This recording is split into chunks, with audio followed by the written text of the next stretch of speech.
सुरेश, कमल और पंकज तीनों ही दिहाड़ी मजदूर थे जो अपना खर्चा चलाने के लिए बहुत ही कम दिहाड़ी पर मजदूरी किया करते और तीनों ही साथ में एक छोटे से किराए के मकान में रहा करते, क्योंकि उनके पास कभी काम होता तो कभी नहीं।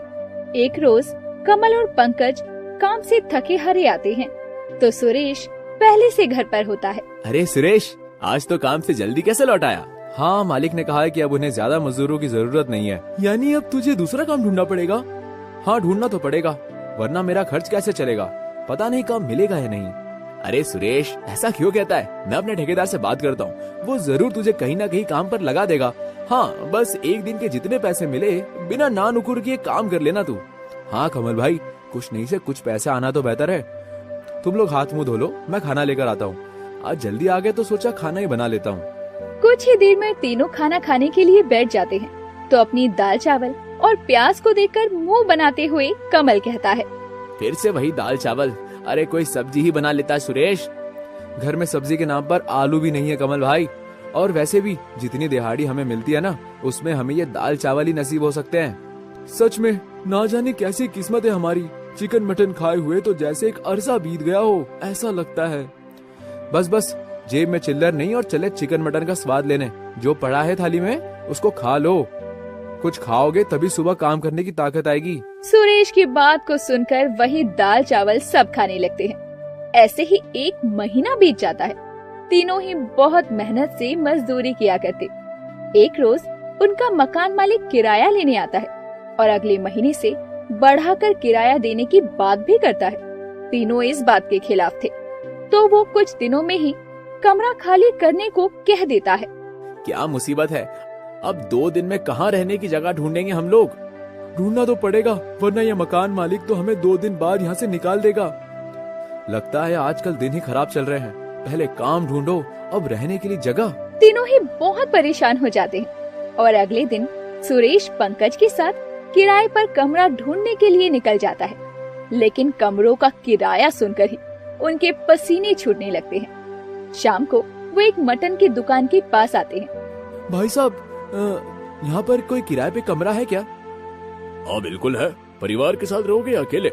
ना ही परिवार के साथ और ना ही अकेले, हम 3 लोग रहेंगे बस। ठीक है, कोई दिक्कत नहीं। 1500 रुपए किराया है कमरे का। 1500 तो बहुत ज्यादा है भाई साहब, थोड़ा कम तो कीजिए। हम लोग बहुत गरीब हैं, महीने का 1000 रुपए ही किराया दे सकते हैं।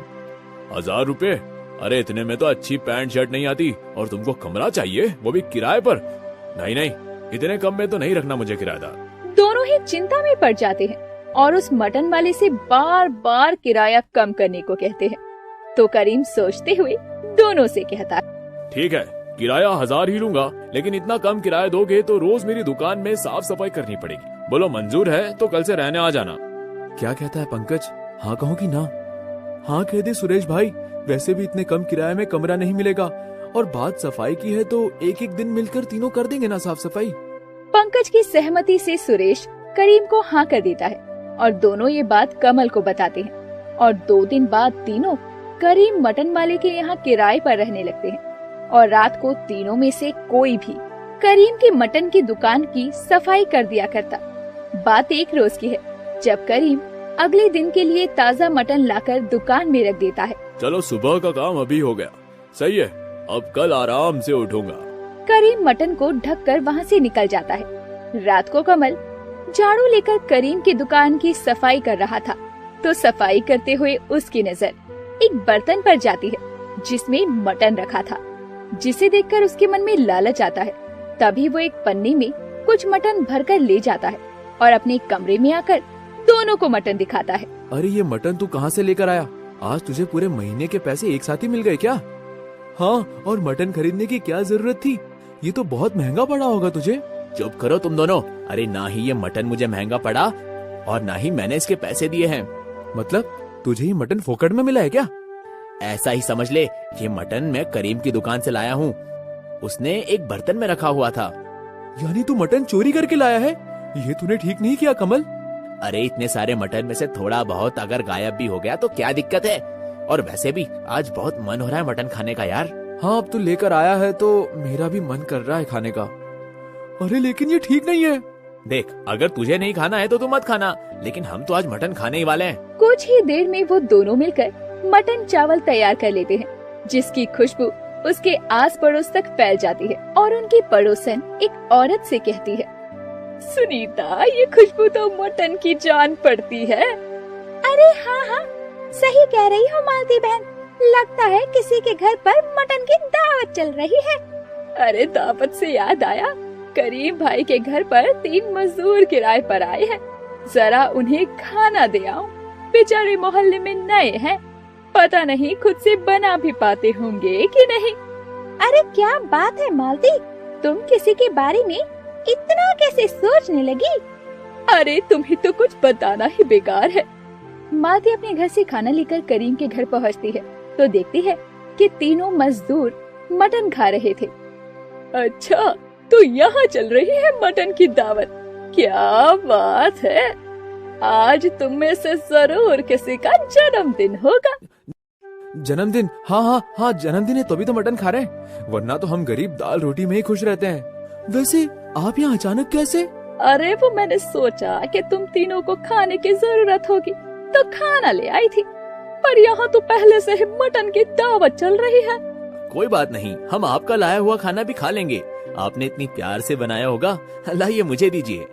कमल मालती के हाथ से खाना ले लेता है और मालती के जाने के बाद तीनों साथ में उस खाने को भी चट कर जाते हैं। अब इस तरह रोज दुकान की सफाई करते हुए तीनों थोड़ा थोड़ा मटन चुरा लिया करते और रोज बनाकर खाते। एक रोज करीम सुबह दुकान पर आता है तो उसे मटन बहुत कम नजर आता है। कल तक तो मटन ठीक ठाक था, अभी ऐसा क्यों लग रहा है कि कम हो गया हो? तभी वहाँ से गुजर रही मालती करीम से कहती है, अरे कैसे हो करीम भाई, और कैसा चल रहा है काम धंधा? ठीक ही चल रहा है मालती बहन, बस महंगाई के कारण मटन के दाम थोड़े और बढ़ गए हैं। अरे क्या बात कर रहे हो करीम भाई, आपके वो 3 मजदूर जो किराए पर आए हैं, जिस दिन से आए हैं मटर बनाते हैं, मुझे तो लगा जरूर मटन सस्ता हो गया होगा। मटन? वो तीनों मटन खा रहे थे? अरे बिल्कुल, एक दिन नहीं, मैंने तो कई दफा उन्हें मटन की दावत को चिटकारे लेकर खाते देखा है। अब मैं चलती हूँ, बाजार जाना है। मालती इतना कहकर वहाँ से निकल जाती है।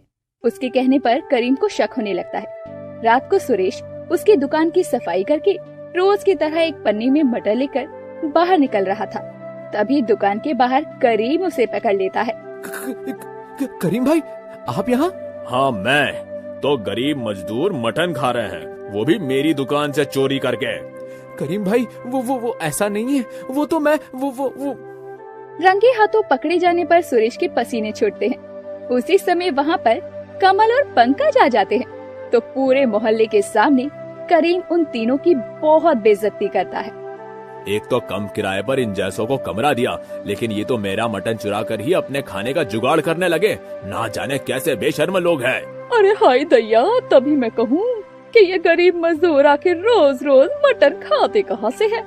अरे हाय हाय हाय, इतनी शर्म की बात है। हाय करीम भाई, हमसे गलती हो गई, हमें माफ कर दीजिए। आप जो सजा देंगे हमें मंजूर है और हम आज के बाद कभी ऐसा नहीं करेंगे।